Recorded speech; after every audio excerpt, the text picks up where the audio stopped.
Aleluia! Graça e paz. Eu quero convidar você nessa noite para juntos adorarmos ao Senhor, para dar a Ele a glória que é devida. Ele quer fazer parte da sua vida, entrar na sua casa. E eu quero te convidar nesta noite para, juntamente com a sua família, com seus amigos, aonde você estiver, para pararmos um pouco, refletirmos na grandeza do Senhor e o que Ele tem para nós. Vamos adorar o Senhor juntos? Amém? Aleluia! Glória a Deus!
Quão lindo esse nome é.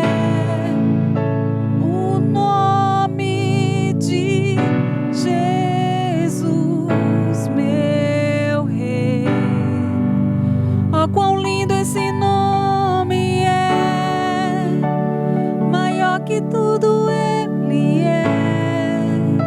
Oh, quão lindo esse nome é, nome de Jesus.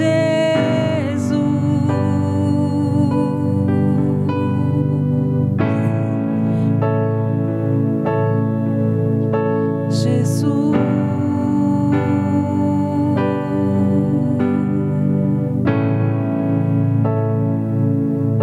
Aleluia. Santo é o teu nome, Senhor.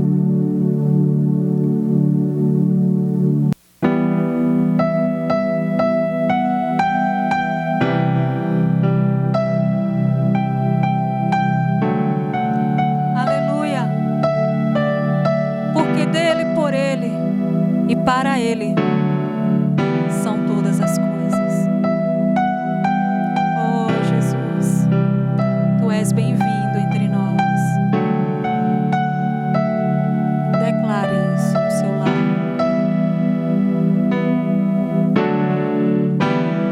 Porque dele, por ele,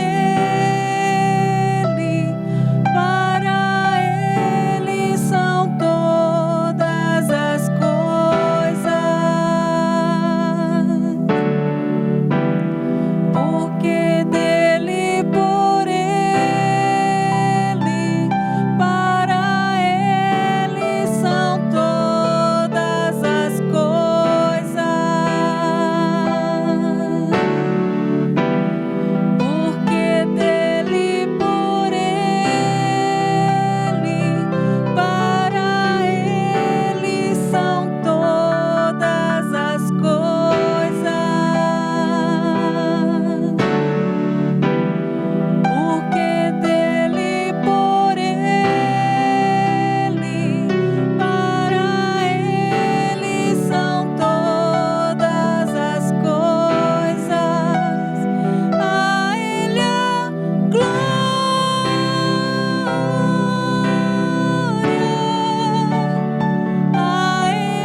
sou grato por tudo que tenho. Um tesouro maior desse mundo me foi dado como herança eterna. Maior prova de um amor tão profundo. Tenho vida, alegria em todo tempo. Tenho amigos, família, muitos irmãos. Foi Jesus, meu amigo verdadeiro, que fez tudo ao me dar a salvação. Louvarei ao Senhor em todo tempo. Seu louvor estará continuamente em meus lábios e também no coração. Jesus Cristo será sempre minha canção.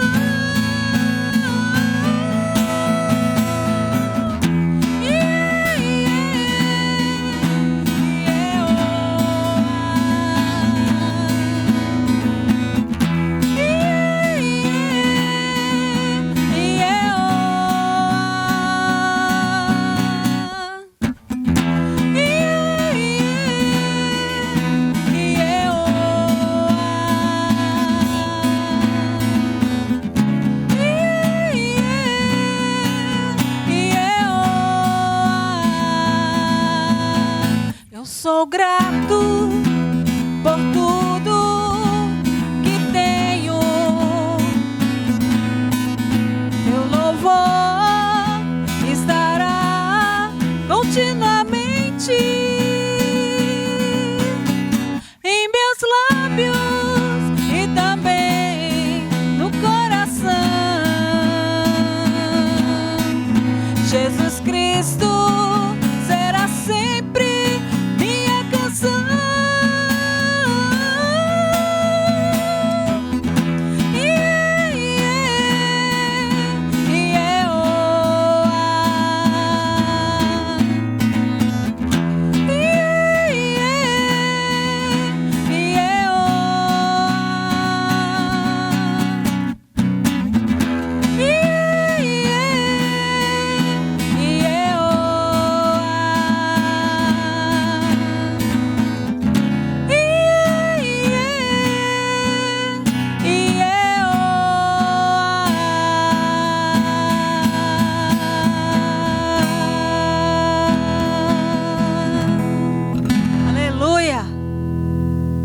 Graça e paz. Vamos orar. Pai, em nome de Jesus, nós te glorificamos nessa noite. Louvamos o teu santo nome, bendizemos ao Senhor. Que a boa mão do Senhor seja sobre a tua igreja, teu povo. Pai, fortalece o teu povo.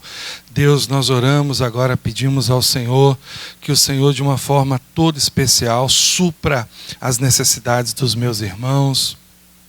Pessoas com necessidades financeiras, pessoas com necessidades espirituais, pessoas com necessidades emocionais. E nós queremos colocar tudo isso diante do Senhor, clamar ao Senhor. Pai, fortalece o teu povo, fortalece a tua igreja. Não permita, Senhor Deus, que nenhum dos nossos se perca e que esse tempo seja um tempo, ó Deus, do Senhor manifestar a tua glória, a tua misericórdia, a tua bondade, o teu poder na vida das pessoas. Ó Santo de Israel, nós nos prostramos diante do Senhor nessa noite e colocamos, ó Deus, todas as nossas necessidades, nossas expectativas, nossos sonhos, nossas paixões e a nossa vontade principalmente. Ó Deus, dedicamos, oferecemos a nossa vontade aos teus pés, Senhor. Pai, que o Senhor possa passear no meio da tua igreja, caminhar no coração do teu povo, manifestar, Senhor Deus, a tua glória de uma forma extremamente soberana, maravilhosa. Deus, o Senhor sonda cada coração, cada pessoa, cada homem e mulher desta igreja, cada criança, cada necessidade o Senhor sabe. Cada, Deus, pessoa o Senhor conhece, cada coração o Senhor, Deus, perscruta. Então que nessa noite o Senhor trabalhe de uma forma toda especial na vida dos meus irmãos. Fortalece os meus irmãos, aqueles que estão deprimidos, tristes, preocupados, angustiados, aqueles que estão sofrendo dentro das suas casas, aqueles que estão, ó Deus, com seus corações apertados, aqueles que estão sem trabalho, desempregados, aqueles que estão, ó Deus, passando agora por um tempo, ó Deus, de grande dificuldade. Que o Senhor levante um povo santo, tua igreja, para como braço, como mãos, como olhos, como corpo do Senhor, Deus, como um corpo em serviço, possa suprir e abençoar as necessidades dos nossos irmãos.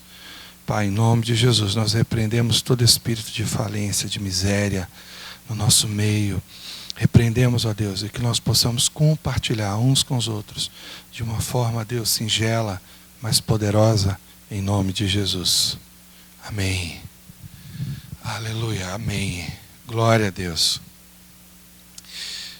Você sabe que nesse tempo onde as pessoas estão passando por grandes dificuldades, muitas dificuldades, há pessoas no nosso meio que estão sem trabalho, outras estão precisando de uma ajuda emocional, de um fortalecimento. E como é importante o grupo familiar, como é importante os pequenos grupos, o G100. Então eu gostaria de desafiar você que tem alguma necessidade a se envolver com o G100, a participar, você que é membro desta igreja e que conhece a realidade da igreja, que você que já anda no nosso meio e que por conta dessa pandemia talvez esteja isolado dentro da sua casa. Eu tenho um recado do Senhor para você. A comunhão cura, a comunhão fortalece, a comunhão anima, a comunhão abençoa. Então não fique isolado, não se isole no seu mundinho, não se isole na sua tristeza, nos seus problemas, nas suas dificuldades. E nós como igreja vamos juntos, fortalecendo uns aos outros e superando todas as dificuldades que hão de aparecer na nossa frente. O Senhor é contigo e Ele vai operar uma grande bênção na sua vida. Nós cremos nisso. Deus já está fazendo grandes coisas no nosso meio. Pessoas estão sendo curadas. Deus está abrindo portas de trabalho para outras. E vai ser assim com você também na sua necessidade, porque o Senhor te ama, Ele te conhece. O Senhor cuida de você e nós te amamos e queremos fazer parte desse cuidado em nome de Jesus. Abra sua Bíblia agora comigo. O livro você já sabe, Lucas capítulo 4, a partir do verso 14. Vamos ler juntos e vamos conhecer a palavra de Deus, vamos receber a palavra de Deus para nós nessa noite. Lucas 4, 14 diz assim: Então Jesus, no poder do Espírito, regressou para a Galiléia, e a sua fama correu por toda a circunvizinhança, e ensinava nas sinagogas, sendo glorificado por todos. Guarda isso aqui agora. Guarda essa informação, finalzinho aqui importante. Ele ensinava nas sinagogas, sendo glorificados por todos. Agora, note o versículo seguinte, o versículo 16. Indo para Nazaré, onde fora criado, entrou num sábado na sinagoga, segundo o seu costume, e levantou-se para ler. Então lhe deram o livro do profeta Isaías, e abrindo o livro, achou o lugar onde estava escrito: O Espírito do Senhor está sobre mim, pelo que me ungiu para evangelizar os pobres, enviou-me para proclamar libertação aos cativos e restauração de vista aos cegos, para pôr em liberdade os oprimidos e apregoar o ano aceitável do Senhor. tendo fechado o livro, devolveu ao assistente e sentou-se, e todos na sinagoga tinham os olhos fitos nele. Então passou Jesus a dizer-lhes: hoje se cumpriu a escritura que acabais de ouvir. Todos lhe davam testemunho e se maravilhavam das palavras de graça que lhe saíam dos lábios e perguntavam: não é este o filho de José? Disse-lhe Jesus: sem dúvida citar-me-eis esse provérbio: médico, cura a ti mesmo. Tudo o que ouvimos ter se dado em Cafarnaum, faze-o também aqui na tua terra. E prosseguiu: de fato vos afirmo que nenhum profeta é bem recebido na sua própria terra. Na verdade vos digo que muitas viúvas havia em Israel no tempo de Elias, quando o céu se fechou, por 3 anos e 6 meses, reinando grande fome em toda a terra. E a nenhuma delas foi Elias enviado, senão a uma viúva de Serepta e de Sidom. Havia também muitos leprosos em Israel nos dias do profeta Eliseu, e nenhum deles foi purificado, senão Naamã, o Ciro. Todos na sinagoga, ouvindo essas coisas, se encheram de ira, e levantando-se, expulsaram-no da cidade e o levaram até o cimo do monte sobre o qual estava edificada, para de lá o precipitarem abaixo. Jesus, porém, passando por entre eles, retirou-se. O texto que nós acabamos de ler traz para nós uma compreensão importante do recado, da mensagem de Deus para o nosso coração nessa noite. A pergunta que nós precisamos nos fazer nessa noite é: quem é Jesus? Qual o seu propósito? E por que ele em alguns lugares era tão bem recebido e em outros lugares era praticamente uma maldição tê-lo ali? Então a gente vê uma situação como a cidade de Samaria, que uma mulher com uma fama ruim vem tirar água no poço, e de repente ela tem uma experiência tão extraordinária com Jesus, e ela vai naquela cidade e ela avisa aos moradores daquela cidade a respeito de Jesus, e a Bíblia diz que aquela cidade praticamente quase toda se rendeu ao senhorio de Jesus. Uma cidade inteira se alegrou com Jesus. E vemos outras situações, como aquela do endemoniado de Gadara, onde Jesus liberta a vida de um homem que há muito ele vivia ali nos cemitérios, ninguém conseguia amarrá-lo, ninguém conseguia segurá-lo por conta dos demônios que possuíam aquele homem, cerca de provavelmente 2.000, porque é a quantidade de porcos que se precipitam, que nós temos notícias. Então, por que em algumas circunstâncias Jesus é tão bem recebido e em outras circunstâncias Jesus é, na verdade, um estorvo, é um incômodo para as pessoas? Então a palavra nessa noite, ela tende a responder essa pergunta, mas mais que isso, sabe? A palavra é muito mais do que a pregação, a mensagem nessa noite, é muito mais do que uma resposta somente para o seu coração. É, na verdade, uma resposta de Deus para a sua vida. Toda a palavra de Deus não volta vazia. Toda a palavra de Deus cumpre o seu propósito. Toda a palavra de Deus enche o nosso coração. Então hoje é uma noite especial. Você que está agora em casa, eu sei que, porque conheço as ovelhas, e nós temos uma rede de pastoreio, os líderes, os irmãos, os nossos preciosos líderes que nos ajudam no cuidado dos irmãos, eles estão sempre nos informando, estão sempre nos dando notícias a respeito de como você está. E eu sei que tem muita gente preocupada, tem muita gente angustiada, tem muita gente que está passando por todo tipo de luta, e a igreja, a comunhão dos santos, cumpre esse papel de ajudar você a lidar com seus desafios, com suas lutas, com as suas dificuldades. A primeira coisa que eu queria dizer para você nessa noite é que você não está sozinho.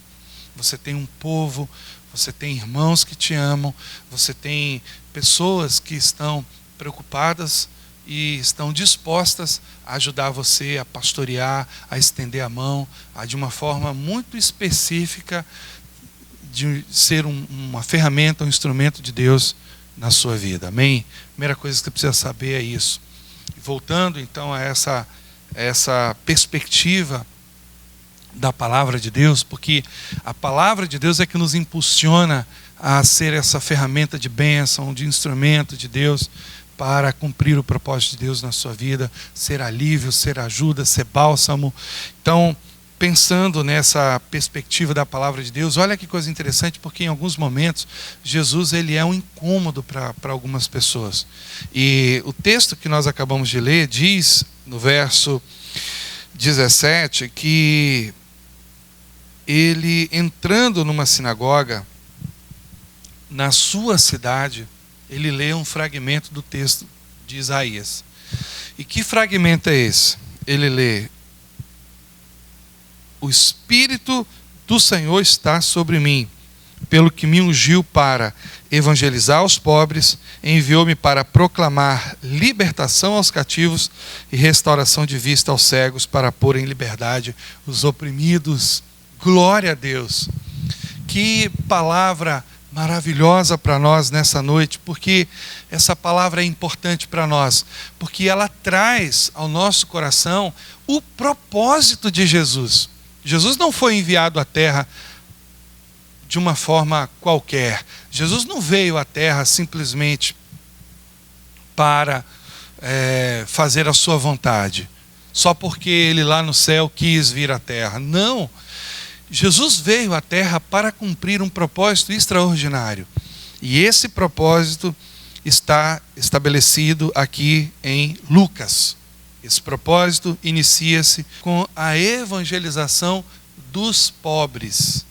Quem são esses pobres? Somos nós, os pobres de espírito, não os pobres de dinheiro, mas os pobres de espírito, ou seja, aqueles que estão abertos para as coisas de Deus. Todas as vezes que você ouvir essa expressão pobre de espírito na Bíblia, não está falando de pessoas que não têm condições financeiras, está falando de pessoas que estão com seus corações abertos para receber a boa semente de Deus. Essa pessoa é você, essa pessoa sou eu, somos nós, são todos aqueles que o coração está aberto para receber a semente da palavra de Deus. Então, a primeira missão, o primeiro propósito de Jesus é evangelizar os pobres, ou seja, aqueles que estão com seus corações desprovidos de adereços outros, sabe, desprovidos da arrogância do mundo, desprovidos dos enfeites, dos desejos, das paixões, que estão cansados dessas coisas. Você está com seu coração desnudado, você está com seu coração aberto, você está com seu coração pronto para receber a palavra de Deus. Por que a palavra pobre? Porque pobre fala, na verdade, né, de alguém que não tem muitas condições. E o pobre é a relação aqui que Deus faz, que o Senhor Jesus faz com aqueles que estão com seus corações abertos. Talvez seja porque você não tem muita coisa do mundo na sua vida. Talvez seja porque você está cansado das coisas do mundo na sua vida. E você agora está procurando, então, se desvencilhar daquilo que não traz mais sentido para a sua vida. Então você está jogando fora, está liberando, está deixando sair da sua vida, está dispensando, né, a palavra melhor é essa, está dispensando os excessos do mundo na sua vida. Tem muita gente que tem muita riqueza do mundo na sua vida, tem muitas paixões do mundo, tem muitos valores do mundo, princípios do mundo, sentimentos do mundo, visão do mundo, e talvez você seja um pobre porque no fundo, você está cansado de tudo isso que o mundo está vem te oferecendo ao longo da sua vida, e você está agora com seu coração vazio, desprovido dessas questões, desses preenchimentos, desses elementos que o mundo oferece. Talvez a palavra pobre tenha essa associação, né? Pobre no sentido de alguém que tem pouca coisa do mundo na sua vida e que está com o coração completamente aberto para receber o tudo que Deus tem a te oferecer, tem para lhe dar. Então, primeiro papel, primeiro aspecto da missão de Jesus na terra, ele veio para evangelizar as pessoas que estão completamente abertas para ele, com o coração aberto. Segunda coisa que ele leu é que ele foi enviado para proclamar libertação aos cativos e restauração de vista aos cegos.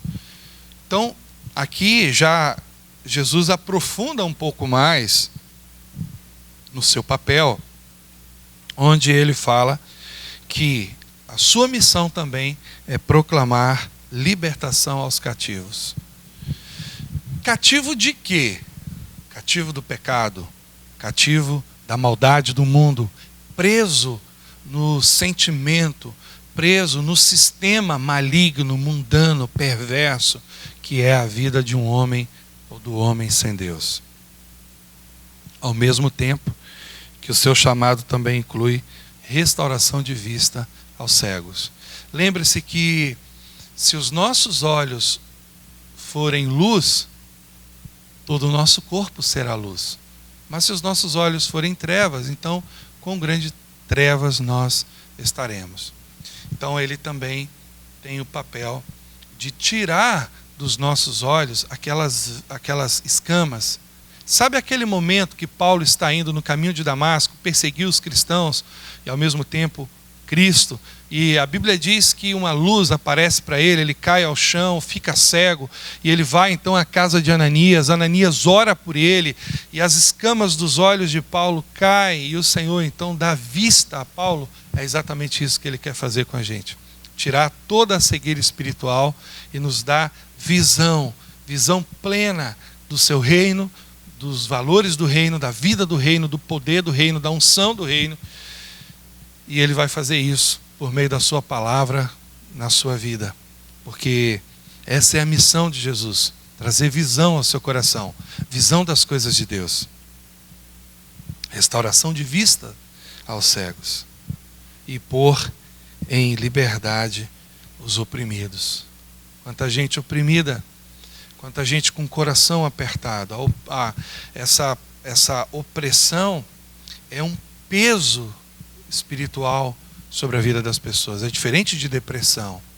A opressão fala de uma atuação na vida das pessoas que tem a ver com a vida espiritual, tem a ver com a pressão de todo o mundo espiritual que tá ao redor daquela pessoa, e aquela opressão, aquela ação espiritual maligna na vida daquela pessoa.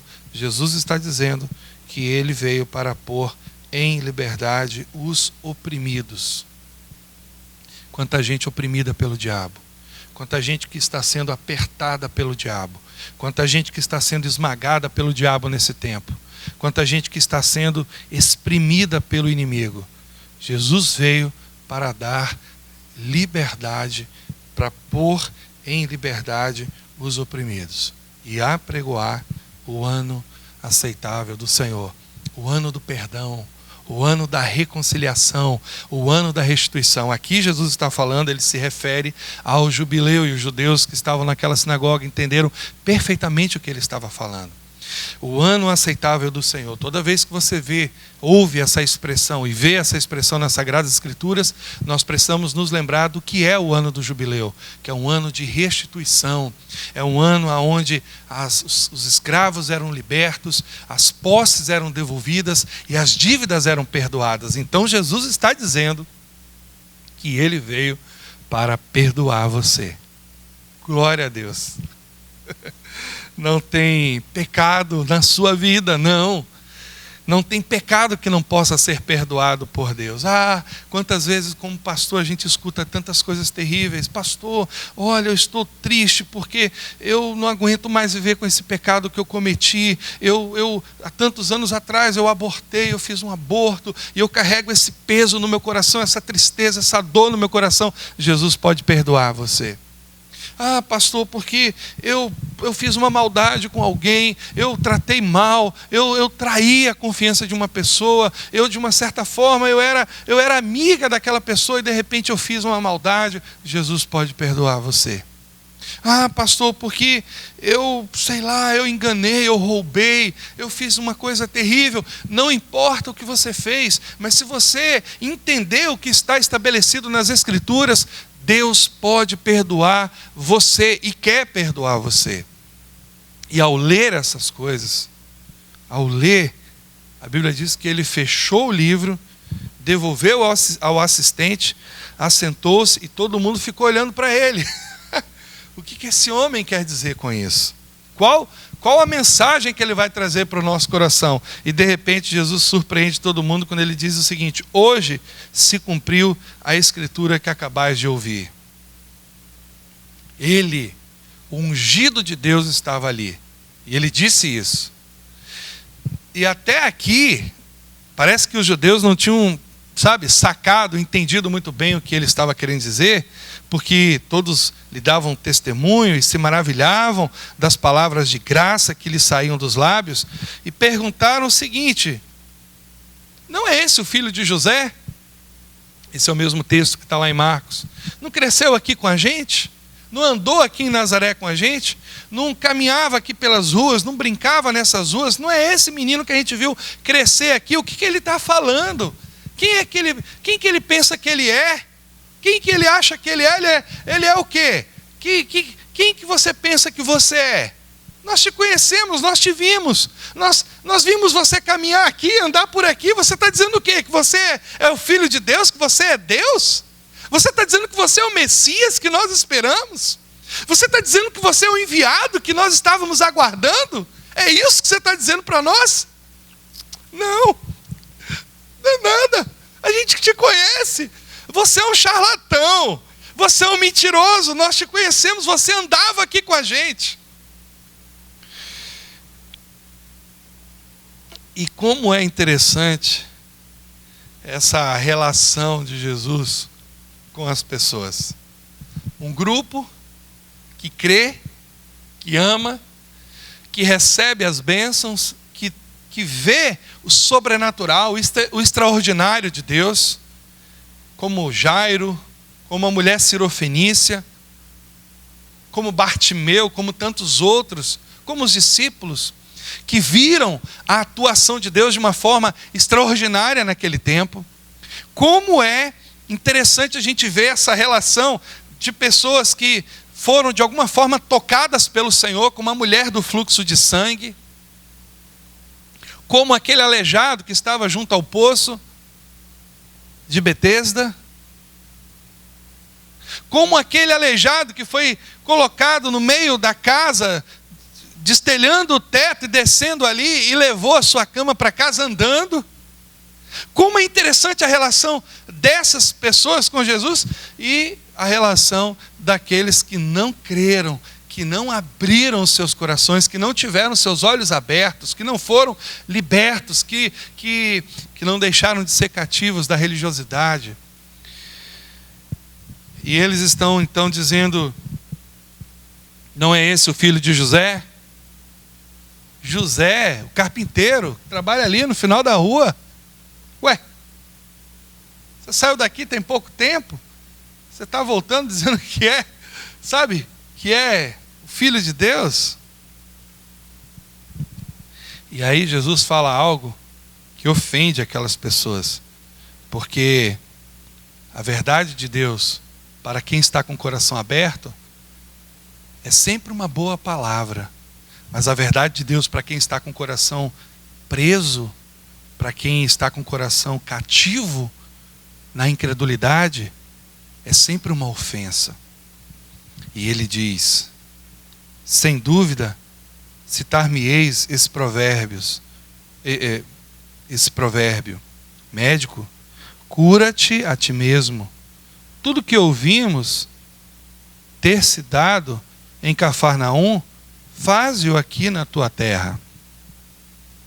Na verdade vos digo que muitas viúvas haviam em Israel no tempo de Elias, quando o céu se fechou por 3 anos e 6 meses, reinando grande fome em toda a terra.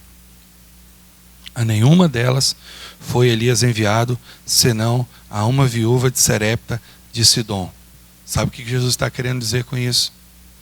Que não adianta jogar pérolas aos porcos. Tem gente que não vai crer na palavra de Deus. Jesus está dizendo que aquelas pessoas que viram ele crescer ali, que cresceram talvez com ele até mesmo, que brincaram com ele até mesmo, que viram Jesus pequenininho, aquelas pessoas, elas estavam como todas aquelas outras pessoas que não creram, que não criam em Jesus. Só uma viúva, só uma mulher estava aberta para receber o sobrenatural e crer na palavra do profeta, a viúva de Serepta. E ele continua dizendo, e os judeus, eles ficam irados quando eles ouvem isso de Jesus, porque eles entendem perfeitamente o que Jesus está dizendo. Jesus está dizendo para eles: eu não vou conseguir agradar a vocês de maneira nenhuma. Eu não vou conseguir comunicar a vocês nada. Eu não vou conseguir romper essa barreira que está no coração de vocês, porque depende de vocês tirar essa incredulidade do coração de vocês. Jesus está dizendo para eles: vocês são incrédulos. E eles não gostaram nada de ouvir isso. Jesus continua: havia também muitos leprosos em Israel nos dias do profeta Elias, e nenhum deles foi purificado senão Naamã, o Ciro. Aí olha o que acontece. Todos na sinagoga, ouvindo essas coisas, se encheram de ira. Veja, no início do texto que nós acabamos de ler, lá no verso 15, diz assim: e ensinava nas sinagogas, sendo glorificados por todos. Mas agora, na sua terra, na sua cidade, na sua casa, entre os seus parentes, entre os seus amigos, entre aqueles que cresceram com ele, quando ele fala as verdades de Deus, eles estão fechados, o coração daquelas pessoas estava trancado, porque de alguma forma um espírito de incredulidade havia possuído aquelas pessoas naquela cidade. E isso é o que atrapalha o agir de Deus. Se você for lá para Marcos, você vai ouvir: não pôde Jesus fazer milagres nessa cidade senão curar uns poucos enfermos, por causa da incredulidade daquelas pessoas. Esse é o mesmo texto, só que está em Lucas aqui. Marcos, a partir do capítulo 6, verso 1, fala sobre isso. Eles ficaram tão endurecidos, eles ficaram tão duros por conta da incredulidade, que mesmo ouvindo os milagres, mesmo ouvindo as maravilhas, porque a fama de Jesus, como diz o padre Zezinho, a fama de Jesus se explodiu, sem internet, sem WhatsApp, né, sem nada dessas coisas, mas a fama de Jesus explodiu naquele tempo, naquela região, e todos ouviam falar a respeito dos milagres, que os coxos eram curados, que os cegos viam, que os aleijados andavam, que os oprimidos eram libertos, todos ouviam falar. E o coração das pessoas se enchiam de expectativa, o coração das pessoas se enchiam de fé, como foi com aquela mulher do fluxo de sangue, que ouvindo falar de Jesus, ela veio a Jesus e tocou na orla das suas vestes. Então o coração das pessoas se enchiam de fé, de esperança, como Bartimeu, que ouvindo falar de Jesus, quando Jesus passou na sua cidade, ele começou a gritar desesperadamente: Senhor, filho de Davi, tenha misericórdia de mim. E gritava desesperadamente: filho de Davi, tenha misericórdia de mim. Mas essas pessoas, diferentemente, quando souberam que Jesus estava na sua cidade, eles disseram assim: ué, não é esse o filho de José? E eles então perderam uma grande oportunidade. Perderam uma grande oportunidade. E que oportunidade foi essa? A oportunidade de ver Jesus operar salvação e glória naquela cidade. A incredulidade é a chave que tranca o nosso coração para o sobrenatural de Deus. A incredulidade, ela afasta o agir de Deus, o mover de Deus. Olha aqui, ao entrar naquela sinagoga, ele diz: o Espírito Santo está sobre mim. Você tem noção disso? Já pensou? Vamos parar para a gente meditar um pouquinho aqui. Imagine a igreja voltando, os cultos voltando, as pessoas se reunindo, e de repente então Jesus entra pela porta, ele então sobe aqui no púlpito, e ele então abre a palavra, e ele começa a ler a palavra, o próprio Filho de Deus, a encarnação de Deus ali, começa a ler a palavra. Imagine a unção, imagine o poder que flui nesse lugar. As pessoas dizem que quando vão a Israel, sentem uma unção especial, sentem um mover, um poder, sentem uma graça especial naquele lugar, 2000 anos depois do Filho de Deus ter passado naquele lugar. Agora você imagina Jesus ali, presente em carne e osso, e aquelas pessoas ouvindo do próprio Filho de Deus, que o Espírito Santo estava sobre ele. Imagine a unção, o mover que estava naquela sinagoga. Mas eles não perceberam nada disso. Aliás, contrário, a Bíblia diz que o coração daquelas pessoas se encheu de raiva, de ódio. Que sentimento é esse que Jesus provoca nas pessoas? De um lado, pessoas abertas, pessoas desejosas de tocá-lo, pessoas desejosas de vê-lo, pessoas querendo levá-lo para casa para fazer almoço, jantar. Que sentimento é esse? E do outro lado, pessoas fechadas, pessoas que desprezam, pessoas que o expulsam da cidade, como foi lá em Gadara e agora. Porque diz assim no versículo 29, e levantando-se expulsaram da cidade, o levaram até o cimo do monte, sobre o qual estava edificada, para de lá o precipitarem abaixo. Olha o que o texto está falando, eles estão querendo aqui matar Jesus. Jesus, porém, passando por entre eles, retirou-se. Você imagine a confusão. Olha a confusão, pensa comigo. Talvez eles estivessem vestidos naquele tempo, talvez não tivesse essa variação de moda que tem hoje. E eles se vestissem muito parecido uns com os outros. Então, no meio da confusão ali, imagina, ele pega Jesus aqui e garra na roupa de Jesus, porque a cidade de Nazaré, ela é edificada num platô, assim, ela fica acima do nível do mar, e ela então fica num lugar muito bonito, por sinal. Então, se você vê alguns vídeos na internet, ela fica assim num platô, num alto, assim, num lugar alto. Então, eles pegaram Jesus ali e levaram até o cimo ali do monte, do platô, e vamos jogar esse homem daqui, e talvez naquela confusão, pega daqui, pega dali. Jesus então se sai no meio deles e vai embora. E eu fico imaginando, eu fico pensando, meu Deus, quantas vezes nós também agimos dessa maneira com relação às verdades de Deus. Deus está falando com a gente e a vontade da gente é matar Jesus. Deus está trazendo direção para a gente e a vontade da gente é matar Jesus. Deus está falando ao nosso coração e a vontade da gente é matar Jesus. Deus está quebrando, sabe? Tentando quebrar, perfurar a dureza do nosso coração e a vontade da gente é matar Jesus. O irmão que está falando, sendo usado por Jesus, por Deus, para falar ao nosso coração. Às vezes a vontade é desganar o irmão, né? De cala a boca, eu não aceito que você fale isso comigo. Porque no fundo nós não aceitamos aquilo que Deus quer falar ao nosso coração, como essas pessoas não aceitaram também. Sabe que eu fico pensando nessa dinâmica da presença do Espírito de Deus em Jesus.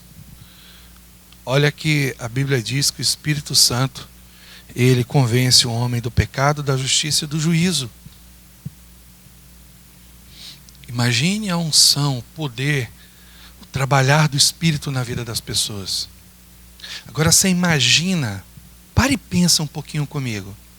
Olha que coisa maravilhosa. Jesus, ele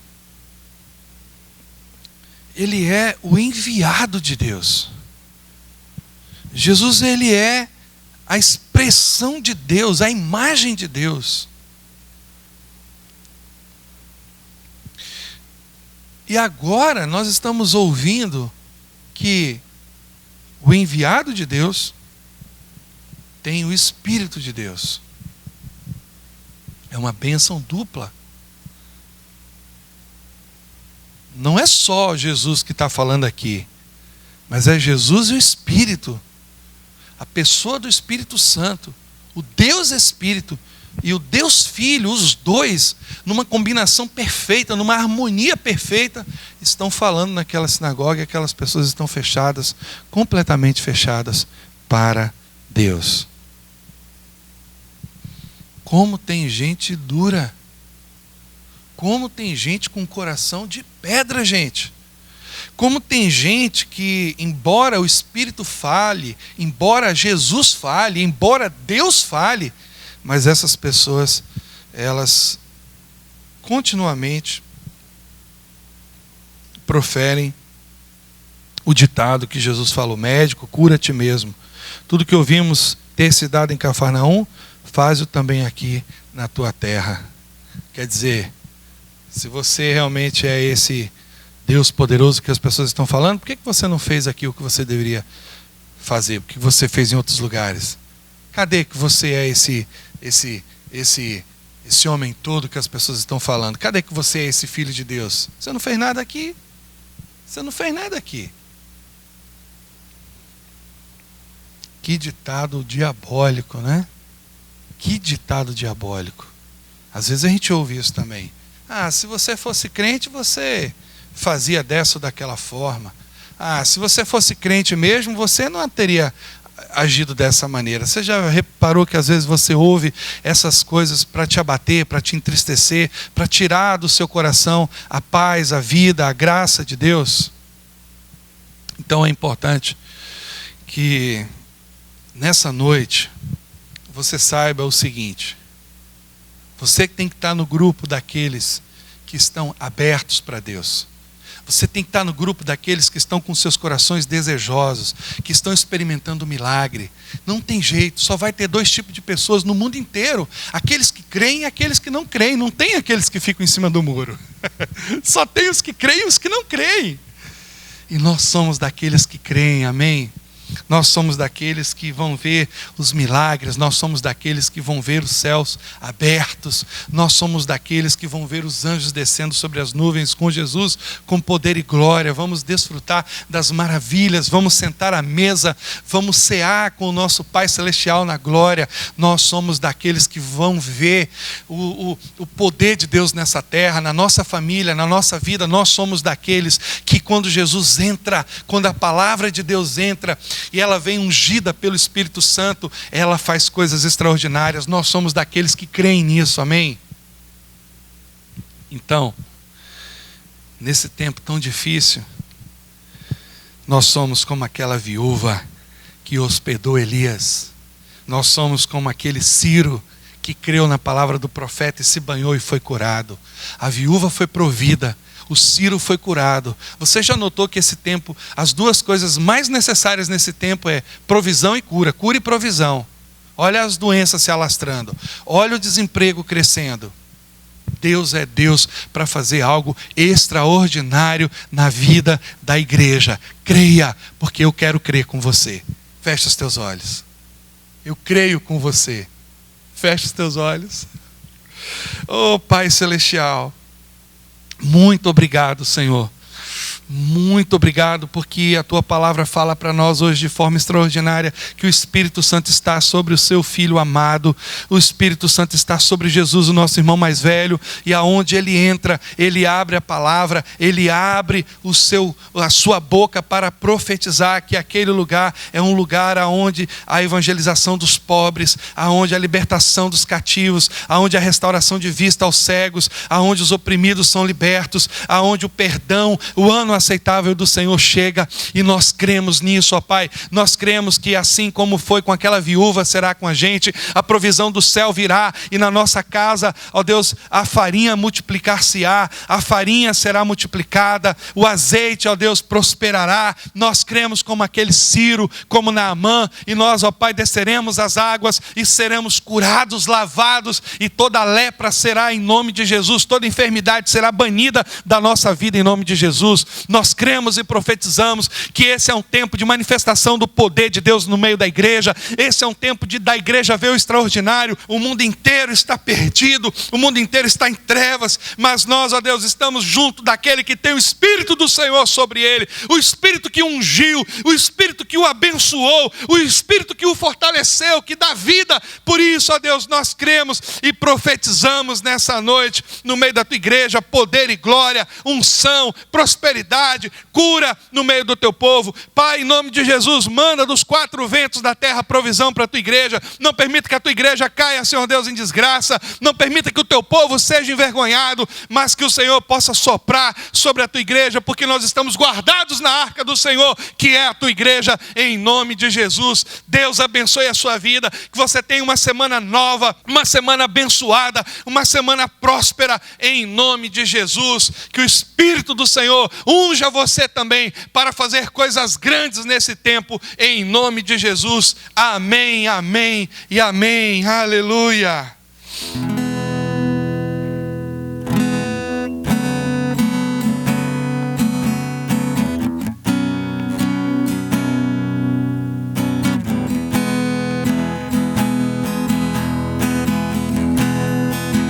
Venho te buscar,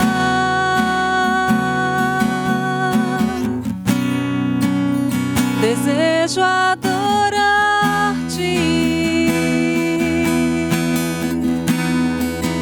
venho me prostrar.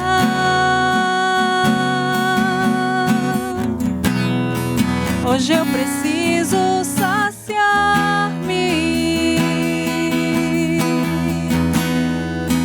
venho te buscar,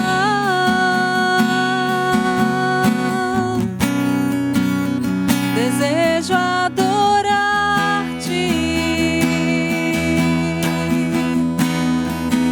venho me prostrar.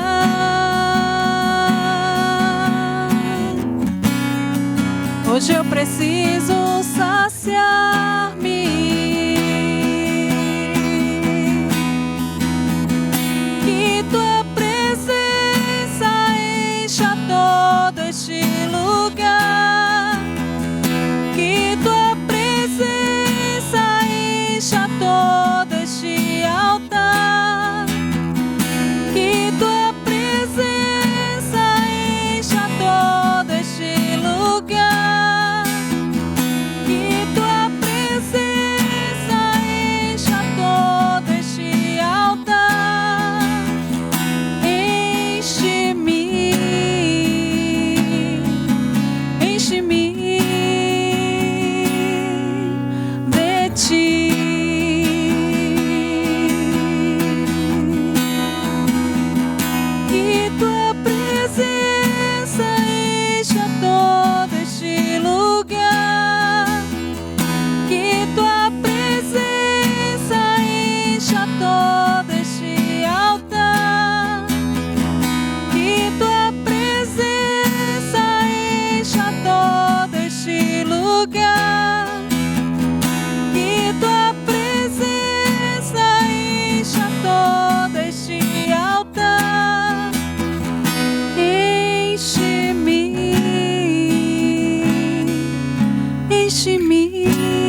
ti